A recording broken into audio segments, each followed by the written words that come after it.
Kegiatan Safari Ramadan 1437 Hijriah yang dilakukan pemerintah Kota Palembang kembali dilakukan di Masjid Miftahul Jannah, Jalan Kemas Rindo, Kelurahan Ogan Baru, Kecamatan Kertapati, Kamis 16 Juni 2016. Kegiatan ini dipimpin langsung oleh Wali Kota Palembang Harnojoyo yang kali ini mengajak buka puasa bersama serta sholat maghrib berjamaah bersama warga sekitar. Menurut Wali Kota Palembang Harnojoyo, kegiatan Safari Ramadan akan dilakukan Pemkot Palembang hingga akhir bulan Ramadan dengan mengunjungi masjid atau musola yang berada di 16 kecamatan di Kota Palembang.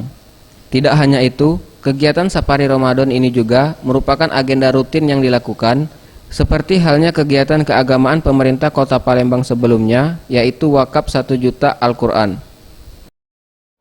Menjaring, menampung aspirasi daripada masyarakat terkait dengan fasilitas umum, utamanya ya dengan masjid ini kan. Masjid ini ya, namanya masjid ya, jarang kami temukan bahwa ada ketua masjid yang telah menyampaikan bangunan sudah selesai sepenuhnya. Pemerintah duit 20 juta ya, sekaligus kami memberikan Al-Quran, memberikan Yasin sebagai komitmen kita wakaf pemerintah terhadap masjid dan musola ini ya, 1 juta Al-Quran. Dalam kegiatan Safari Ramadan di Masjid Miftahul Jannah ini, pemerintah Kota Palembang kembali memberikan bantuan berupa uang tunai sebesar 10 juta rupiah, Al-Quran dan sejumlah buku agama.